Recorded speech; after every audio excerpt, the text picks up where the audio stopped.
You guys want to get into metformin, rapamycin, all this jazz? You seem excited. Yeah, yeah.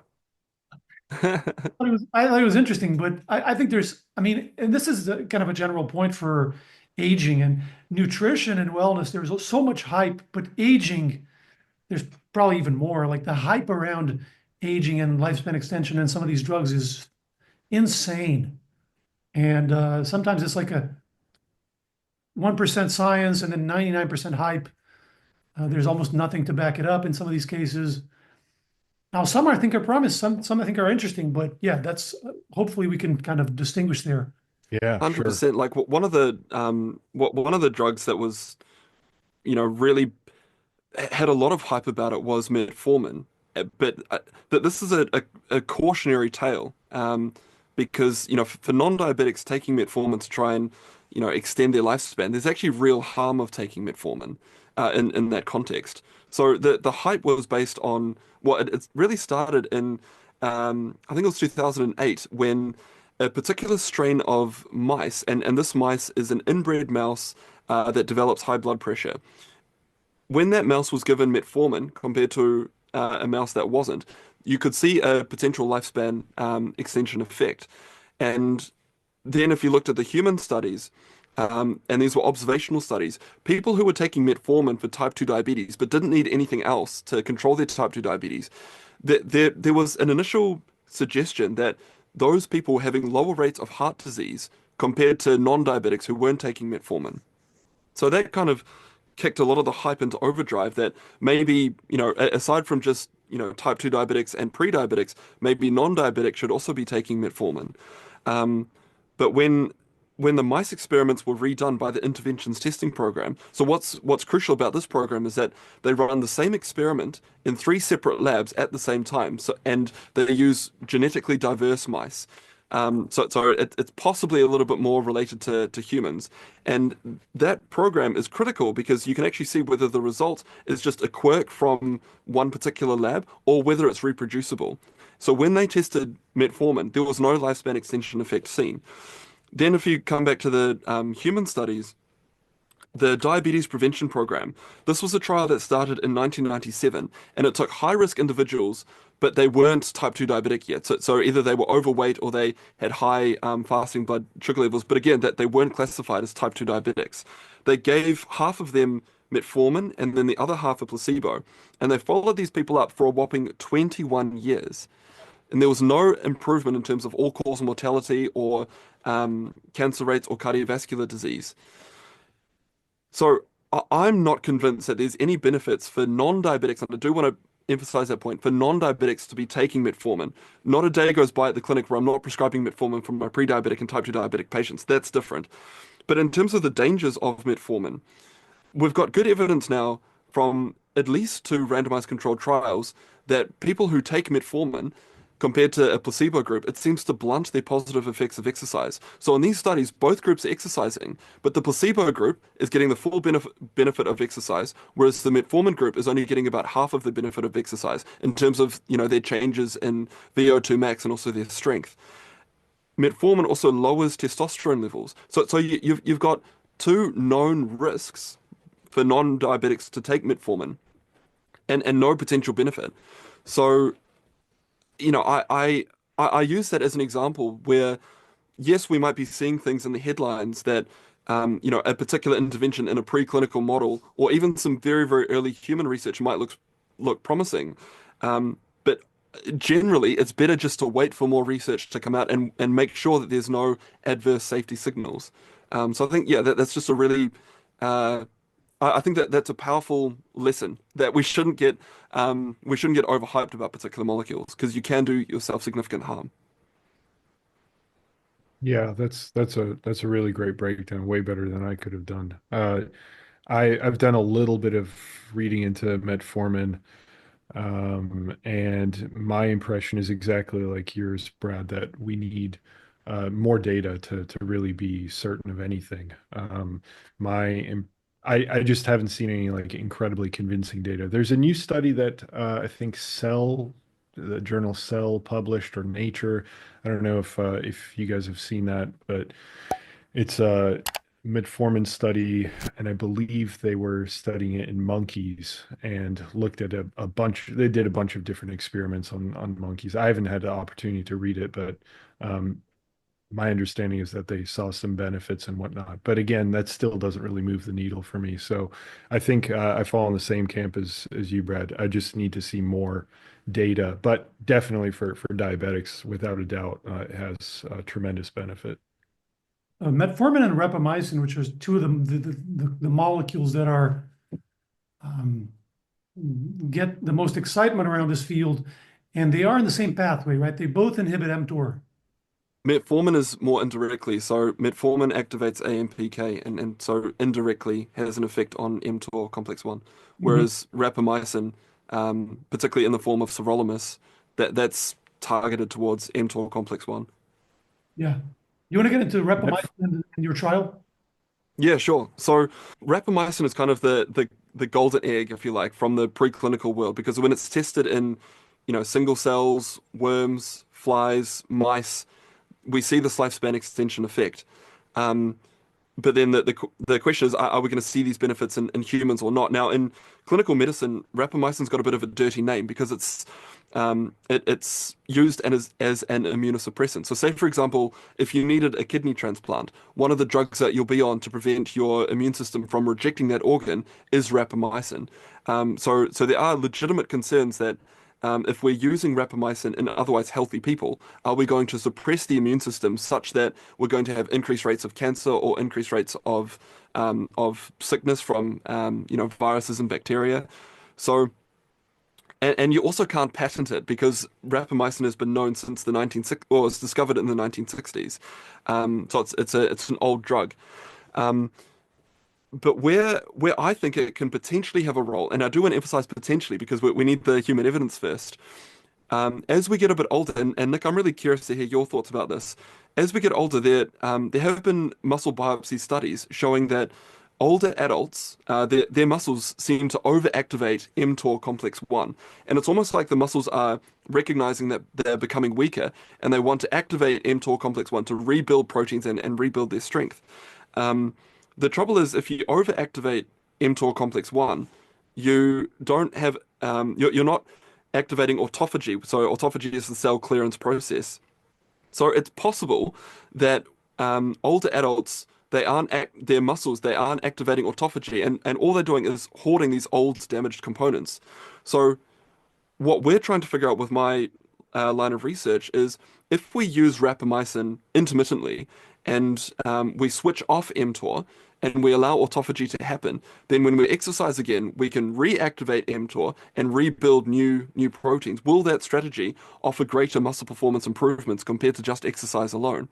So to investigate that, we set up a trial where both groups are exercising. So both groups, they're exercising 3 times a week, and we delivered exercycle bikes to them. And these are of older adults between the ages of 65 to 85. So they'll exercise on Monday, Wednesday, and Friday, and then they'll take either rapamycin or a placebo on the Saturday. And we did this for 13 weeks. And the primary outcome is the 30-second chair stand test. And we use that because that's quite a powerful marker for frailty. And it comes back to our discussion earlier about the difference between strength and power. Because again, what we're trying to do is hopefully, if this does overall work, we want to try and prevent falls and again strengthen up our patients. So yeah, we've completed the study and we're going through the data cleaning process at the moment.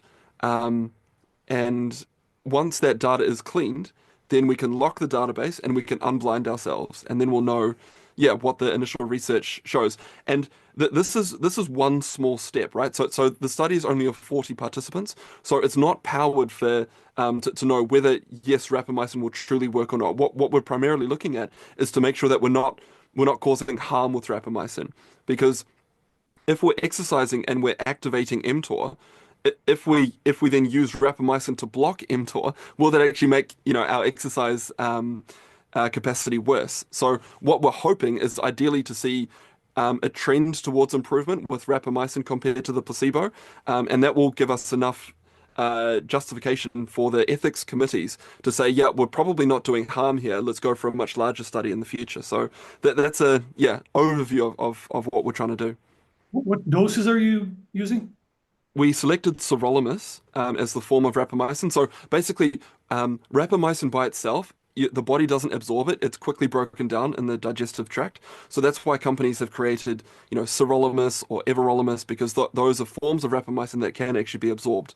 And we chose sirolimus because it's more selective towards mTOR complex 1, whereas everolimus seems to be equally split between mTOR complex 1 and mTOR complex 2. And the lifespan extension effects are thought to be because of mTOR complex 1 rather than mTOR complex 2. And we're using 6 milligrams once a week. So it's super low. Yeah.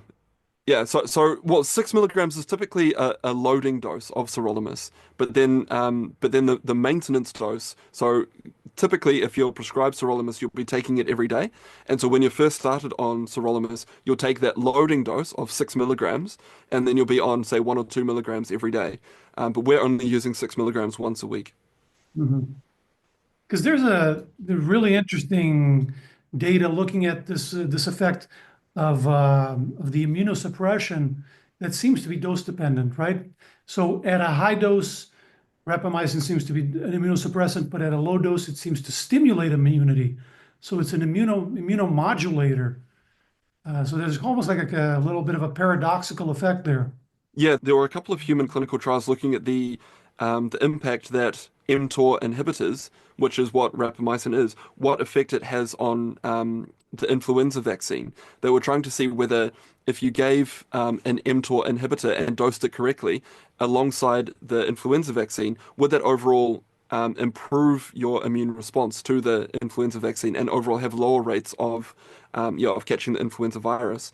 The first initial study looked to be quite positive in terms of giving the mTOR inhibitor at the correct dose with the influenza vaccine seemed to lower the rates of influenza infections. But when they did a larger study, basically that effect went away. But overall, there was no worsening in terms of the mTOR inhibitor wasn't creating more infections. So again, that give when we were going through the ethics committee and they raised these concerns about increased infections, we actually referenced that study to say, well, look, if you dose mTOR inhibitors correctly, it's likely that there's no adverse effects in terms of increased infection rates. So what do we know as far as, let's say, lifespan and health span? In mice, it consistently increases lifespan. I think there is a study in dogs that's ongoing and maybe in monkeys, but in humans, it's still a complete question mark, right? Yeah, so one of the things I should have probably led with is that I personally don't take rapamycin, nor have I ever prescribed it, nor do I recommend that anyone should be taking rapamycin outside of FDA-approved indications or, ethics-approved clinical trials like the trial that I've run. Because we don't know the benefit versus risk ratio for otherwise healthy people, and that's why we need trials like this, like the one that I'm running, because people who are taking rapamycin at the moment, they're extrapolating what we see in mice to humans and making that leap. And again, like with the metformin story, there are potential risks of doing that. I think Peter Attia takes rapamycin for longevity purposes, but yeah, I guess it's a different personal approach. Some people are more risk averse than others.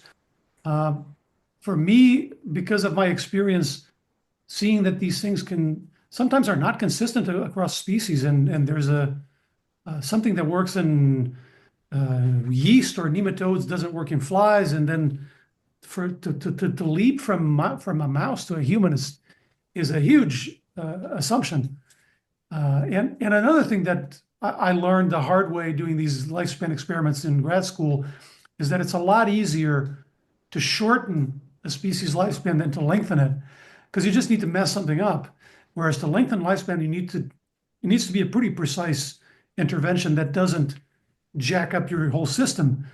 So I err more on the side of caution of not taking something random that might create problems or shorten lifespan potentially. But yeah, there's different approaches to this. I think people like Peter Attia seem more willing to jump head first, and I think it's a valid personal decision, I guess. I think also Yeah, it's Nick, what's your read on all of this? I mean I am looking forward to more research on rapamycin. I'm excited for your study for sure.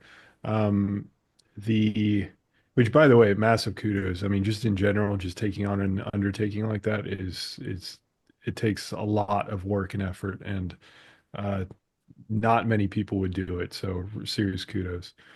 Um, yeah, rapamycin is a fascinating molecule, but beyond that, I'm optimistic for it, but I can't really go beyond that in terms of its lifespan effects or longevity effects, or even if its health span effects. I do think that if it were to help a group of people, it would probably be people that are in kind of their older age. So like, let's say 60, 50, maybe 50, and then 60 and beyond. I don't think that it's something that people should probably be. I mean, let's say we had concrete, like more concrete evidence. I still don't think it's something that most people in their 20s, 30s, and even 40s should probably be taking because it exactly to your point. Actually, you were talking about like the overactivity of mTOR, which occurs with aging. um, the whole idea for taking rapamycin, especially at an older age, is to tamp down uh, mTOR activity. So if you're a young individual that's very insulin sensitive, mTOR sensitive, anabolic, I mean, it's just like what's the point in taking something that's going to potentially stop that process that's working beautifully as it is? Um, it does make mechanistic sense. I just like to see more clinical data to really make sure that it is effective for other outcomes. I'm just talking specifically for aging. I just like to see clinical data that actually indicates a benefit for anyone, but especially for older individuals. And I tend to think that I think we will see, if are going to see an effect, it's going to be in individuals in their 50s and definitely in their 60s and beyond. Yeah, I agree. And I think it's appropriate to be cautious. And again, this is why I've never prescribed it. I don't recommend it to my patients, and I've never taken it because again, we just don't know what the risk versus benefit profile is in otherwise healthy individuals. And that's why we need more research. What about these the NMNs and the NRs? I know you guys have done a lot of literature review on that stuff. Brad's a big fan.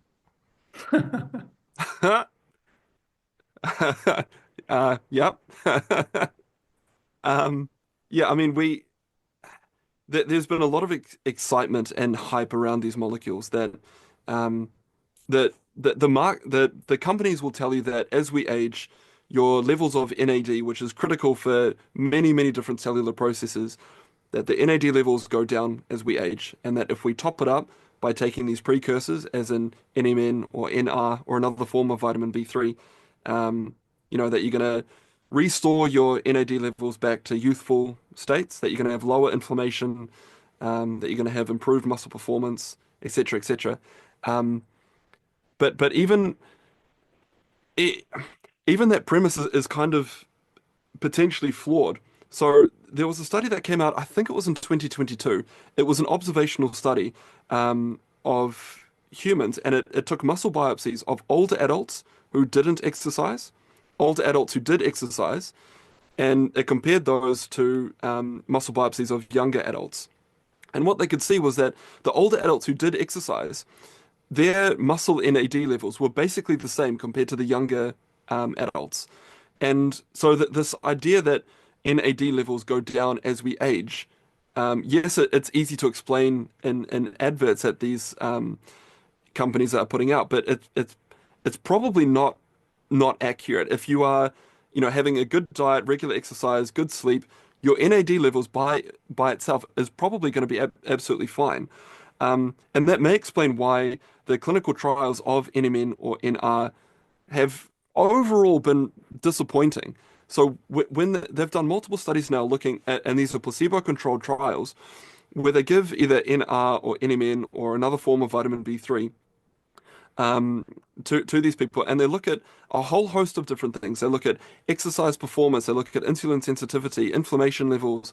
It's there's not a huge amount there to write home about or to be excited for. So, you know, um, vitamin B3 is a vitamin, but we get plenty of it in the foods that we just naturally eat. So I'm not convinced that there's a huge need or clinical justification for these really high doses of NMN or NR.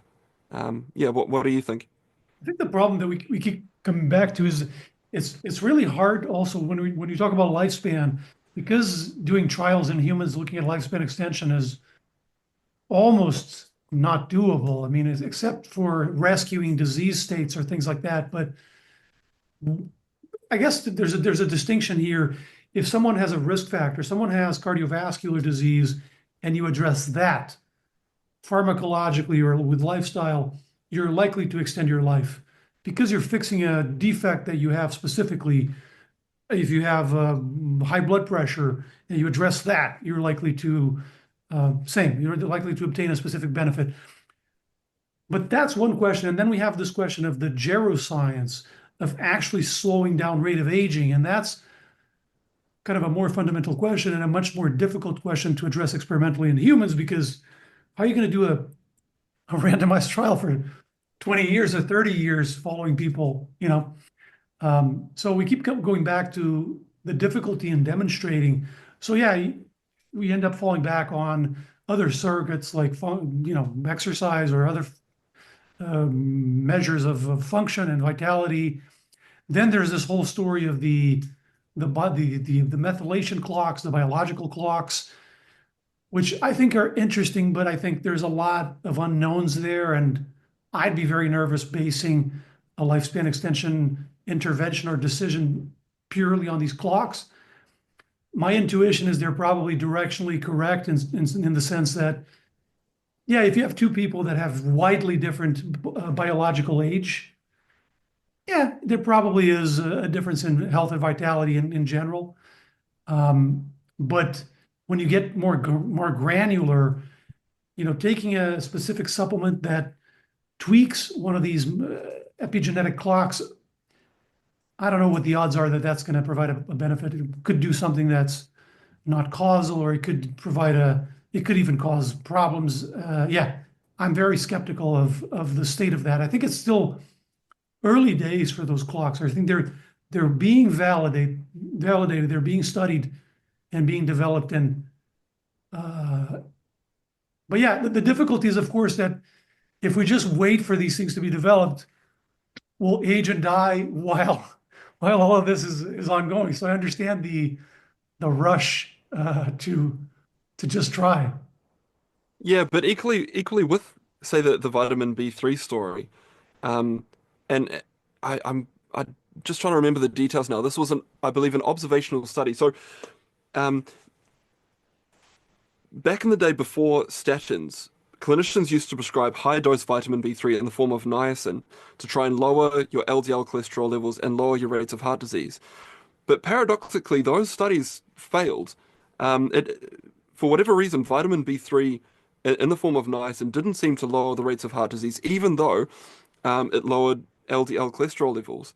And there was an analysis done last year trying to piece together why this might be happening.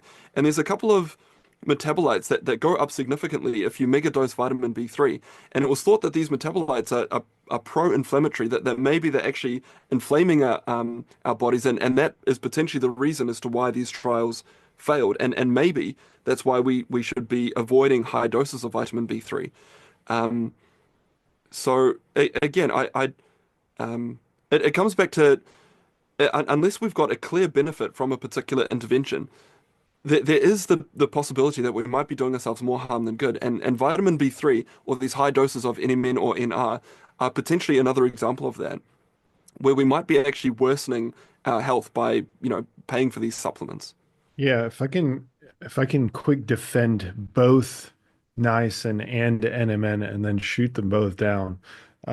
So in defense of NMN, I know, Brad, you've read a lot of the research, the randomized controlled trials on it, and as have I. And it's true. I mean, the NMN studies have been just not shown really much of an effect whatsoever. Every once in a while you'll see a little bit of an effect, but it's usually in people that maybe be like pre-diabetic or they may be older. But there just isn't much noise or much signal, I should say, there. However, in defense of it, the argument for NMN is typically not related to these outcomes. So, Jill, you were talking about how we should be targeting the first line is that we should be targeting the things that we know are going to cut your life short, and on top of that also affect your health span in general, the quality of your life. And of course that makes complete sense. NMN, however, seems to have no effect on any of those metrics generally. So like insulin resistance, LDL levels, triglycerides, all that stuff. But I think the argument that a lot of NMN enthusiasts would say, and I think that it's a good argument to a point, is that these clinical trials are not looking at the metrics that they should be looking, which is in that second camp that you were talking about, Jill, with it being this like geroprotective effect. A lot of the studies have been focused so much on these clinical outcomes when that was never really the goal of what NMN was supposed to do. That said, still not exactly a great argument for does NMN work? The answer is still, right now, we have no evidence or not strong evidence to indicate that it does work. In terms of niacin, I did look at a number of analyses on niacin in relation to heart disease. And what I found really striking was that almost every analysis that I looked at, which was maybe 4 or 5 meta-analyses looking at, randomized controlled trials or intervention trials of some sort, they all compared against statins. So every analysis that showed no effect of niacin showed essentially that there was no difference between statins or maybe even a slight advantage in favor of statins versus niacin. However, there's one analysis that includes only studies that were compared against not so anything that wasn't statin. So essentially, using placebo if you're going back many decades, or if you're using some kind of lighter therapy. And there they did find that niacin did have an effect in protecting against heart disease, if that was MACE or if that was, I believe, mortality, revascularization, things of that nature. That said, it still doesn't mean that a person should take niacin, because we've got better interventions now that are just, well, in general, safer, more effective as a whole, and just better overall. Not to mention, I think niacin also had a, don't quote me on this because it's been a few years since I've looked at it, but I think it slightly increased the risk of increasing blood sugar and potentially diabetes. So it definitely has its shortfalls.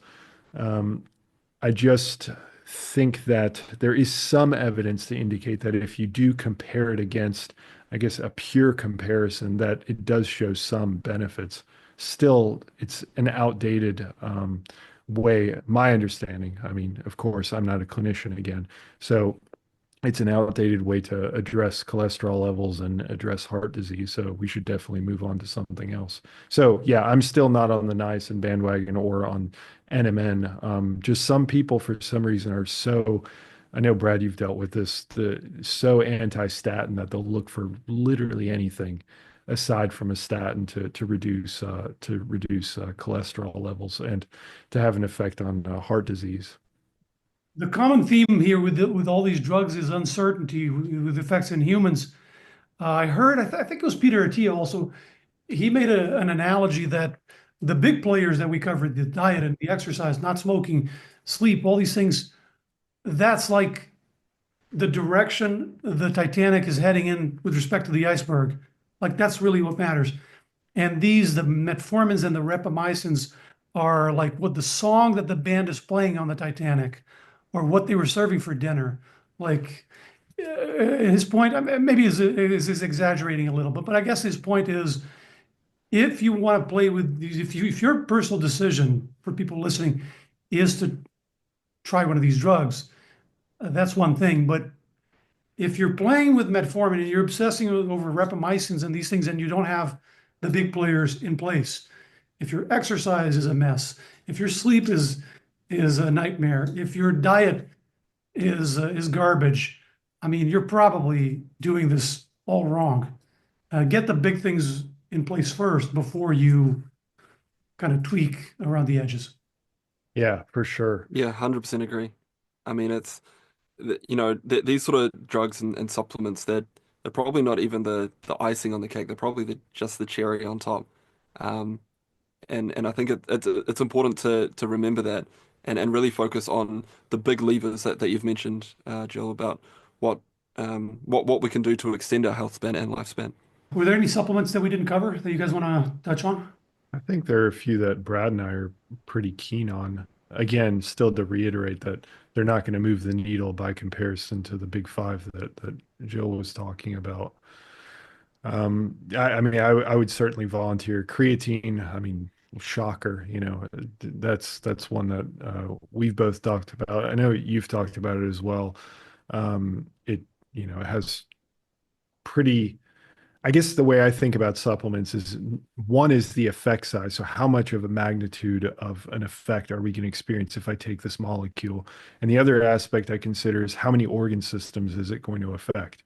And creatine is starting to pop up a lot more across multiple organ systems, indicating benefit across the board. So I'm getting more and more excited about it, even though we've already had hundreds of studies indicating that it's quite effective. And another one, potentially omega-3s, depending if that assumes that you're not consuming fatty fish on a relatively regular basis. That's maybe something to consider. Or if you're not consuming a plant-forward diet, then potentially like lutein and zeaxanthin have some really great evidence for eye health, cognitive health, things of that nature. But again, I don't think any of these are absolutely necessary. One of the things about creatine as well is that for people that are primarily eating a plant-based diet rather than animal, is that through your diet, if you're, yeah, again, primarily, vegan or vegetarian, your dietary intake of creatine is not that great. And that's where for those particular diets, you might actually get even more benefit from taking creatine supplements compared to someone who, was eating animal proteins as well. So that's just something else to keep in mind. One supplement that I think is severely underrated, and I'm curious to hear your thoughts about these, is psyllium husk. So I think yes, ideally we want to be getting a lot of fiber from our foods, but for the general Western diet, a lot of people, and particularly I see this at the clinic, they're not getting enough fiber. Mhm. And adding a bit of psyllium husk into, a morning smoothie, for example, that can be a really great way to start to boost your fiber intake. And coming back to people that struggle with fiber who have irritable bowel syndrome, the clinical guidelines actually suggest to try psyllium husk because oftentimes that does actually improve your symptoms of irritable bowel syndrome. Um, and there's good evidence that the psyllium husk appears to help with weight loss. It helps to lower your overall inflammation levels. It helps to lower your cholesterol levels. So yeah, I just wanted to mention that one because I think that's a supplement that doesn't get the attention I think it deserves. That's a great one. Yeah, I agree. I mean, anything dietary fiber focused is going to have an outsized benefit. Again, going back to the organ systems thing that I was talking about, the fact that it has an effect on all these different metrics. I mean, the effect sometimes is smaller than others, but another thing we have to consider, Brad, you mentioned this, is that there are some long-term effects that you just can't measure, like cancer risk, right? If you're eating more dietary fiber, you're going to be reducing your cancer risk. So, like, what are you going to measure for that? It's just you just have to look at the literature and say, okay, this is benefiting me on blood pressure, insulin resistance, all these different things. That's great. Digestion, potentially, of course, that's great. But what is it also doing for me in the long term? And those are things that we just can't measure. I'm curious to know whether either of you have looked into betaine or trimethylglycine. I just finished I have a video coming out about exactly that. Oh yeah? Uh, yeah, Do you want to so share your findings or do you want to? Yeah. no, sure. I'll share exclusive.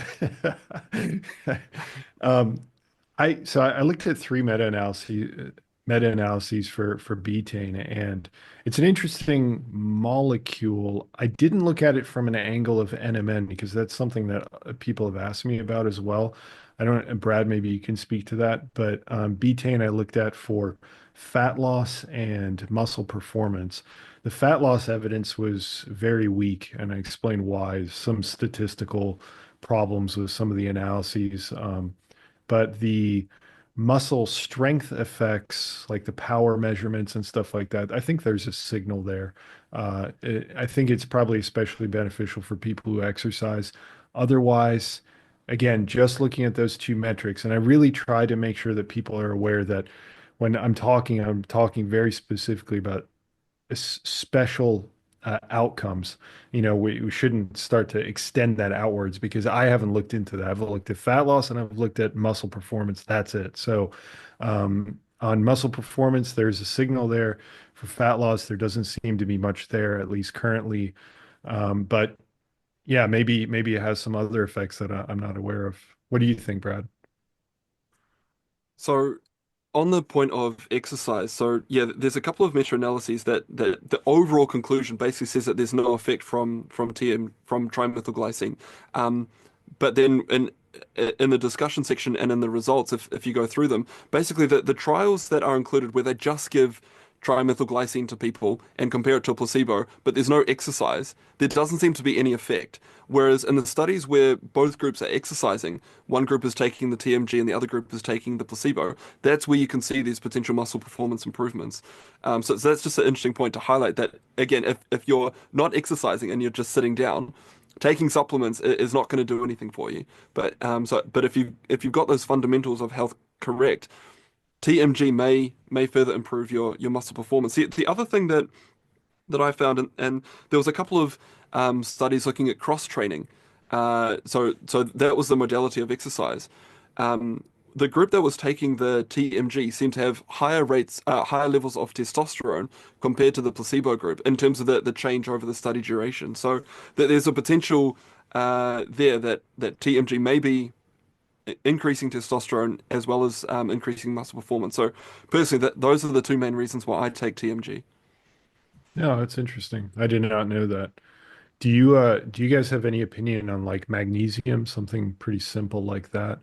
Because I haven't looked in depth at that, but it seems to me that there's a pretty strong correlation with mortality, like low magnesium, something along those lines. I don't know if you guys have looked into that. It's tricky to tease apart because people who have got low dietary intakes of magnesium, they're typically eating a lot of processed foods, where you're just stripping away all of that magnesium. So it can be quite difficult to control for that. I think personally, I take a low dose of magnesium, and that's just because I think our food environment today is not ideal. Even if we're trying to have whole foods and things, it, um, a lot of the yeah, a lot of the nutrients like magnesium can be stripped away from our food supply, and so that's one of the reasons why I take a small dose of magnesium just to make sure that I'm reaching the recommended daily intakes of my micronutrients. But I don't, I'm certainly not in favor of people having super high doses of magnesium. I'm not convinced that there's any good evidence that people should be doing that outside of very specific clinical indications. What about vitamin K2? This is a popular one, but yeah, and I'm really interested to hear both of your thoughts. Because I know, Gil, you've looked at this in some detail. What was your read on the literature? Well, hold on, let me quick jump in. I know nothing about it, so there you go. There's my contribution. Take it away. So there's depends on which outcome you're looking at, but the main question is about calcification in the arteries and the idea that vitamin K2 reduces calcium in your arteries. Uh, I think it's based on essentially a misconception, the idea that reducing calcium is necessarily a good thing, but reducing calcium doesn't reduce your risk of heart disease. It depends what it's doing to plaque and to the vulnerability of plaque. Reducing calcium could actually increase the vulnerability and increase your risk of having an event. So reducing the calcium is not the goal. The goal is to reduce plaque overall, or to reduce the likelihood of myocardial infarction or stroke. So the rationale for K2 to reduce calcium is poor, and then There's a few trials trying to look at cardiovascular events. It's not convincing. There's not no convincing evidence that K2 reduces events. It reduces calcification, yes, but so what? That's not necessarily a good thing. Events wise, there isn't really a good reason. So I don't take K2, and I don't see a reason to recommend it for the purpose of heart health. Then there's other settings like bone health. I think the evidence there is maybe a little bit better, and there's some other applications. But this hype with the countering calcium, I think is based on a misconception. Yeah, I completely agree. The reason why I take a small dose of vitamin K2s is for the bone literature rather than, are we going to reduce heart disease? And I think there was one of the most disappointing studies was a study that was looking at calcification around the aortic valve. And this was a well-conducted, well-powered study. And that's one of the indications where if you could use vitamin K2 to prevent calcification around your around the aortic valve, that would be quite interesting. Um, but the study essentially failed, that there was no difference between the placebo group and the vitamin K2 group. And both groups, by the way, were taking vitamin D, so it wasn't an issue with that. Um, so yeah, I agree that I think a lot of people online that they see these vitamin K2 videos, um, and I think are led to believe that if you take vitamin K2, you're not going to have calcium build up in your blood vessels, and therefore you're not going to have heart disease, which is entirely we don't have evidence for that. That's entirely false. Um, so yeah, I think it's important to highlight that um, while there is a lot of excitement about vitamin K2, again, it's probably misplaced. I think the point about calcified plaque too is something that's another nuanced conversation. Like if if all else is equal, let's say you have plaque that's the exact same, except that one is calcified and one isn't. I mean, something that I just don't think people consider is the fact that the calcified plaque is probably more stable than the non-calcified plaque, which is this mixed plaque, which can ultimately rupture and cause a lot of heart disease and disastrous consequences. So to just focus on, well, I have calcified plaque. I mean, there's just so much more that you need to know on top of that that I just don't think that most people really consider. Having no calcified plaque plus no plaque in general, that's fantastic. I mean, that's great news.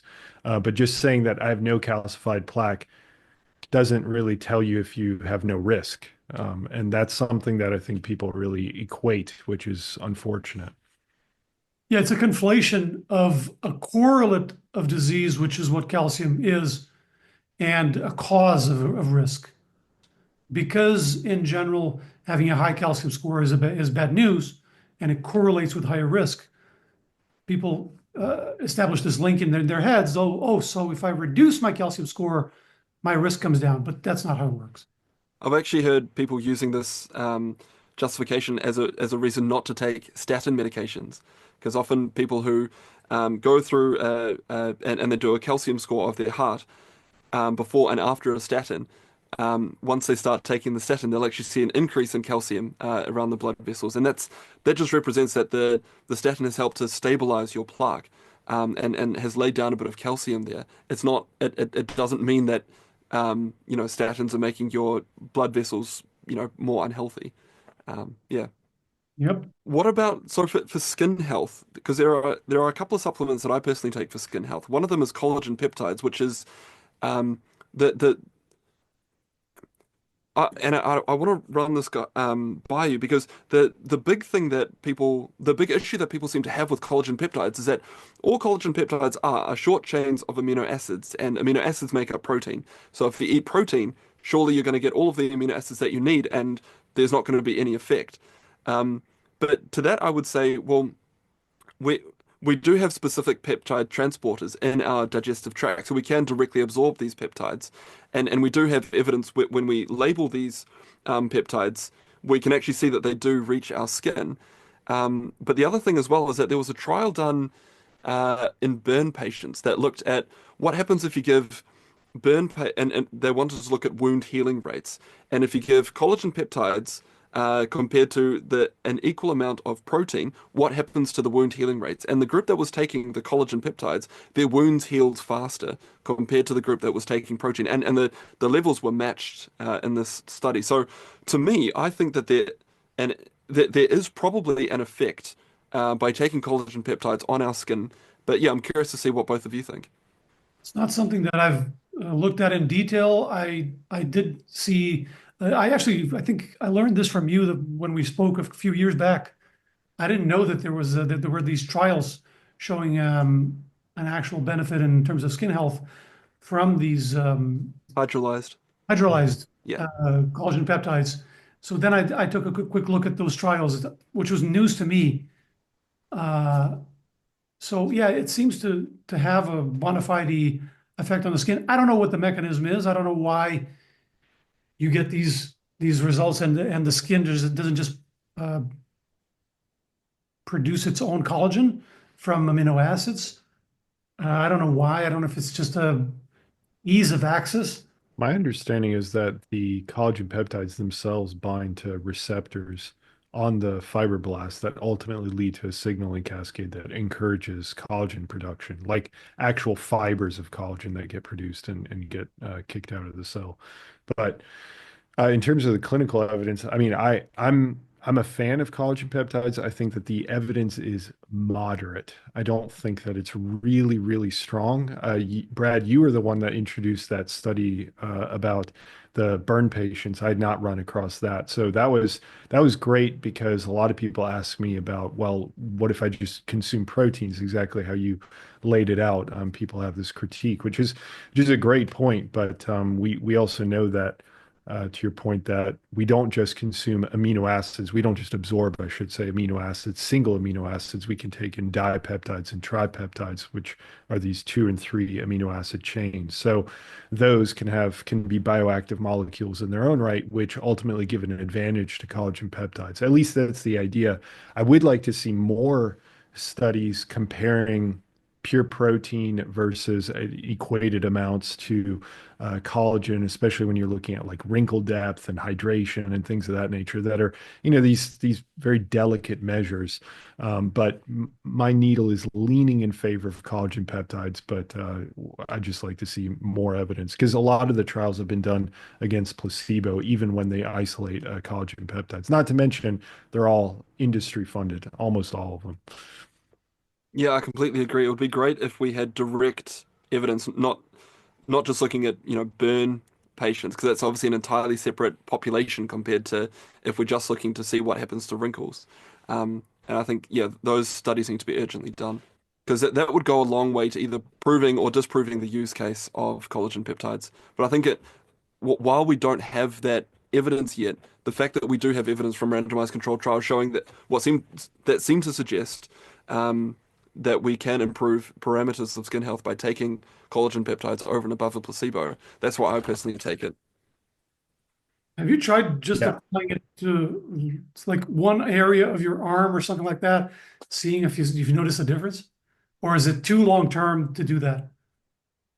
I don't think that the evidence is particularly strong for topical applications of collagen peptides. See. Yeah.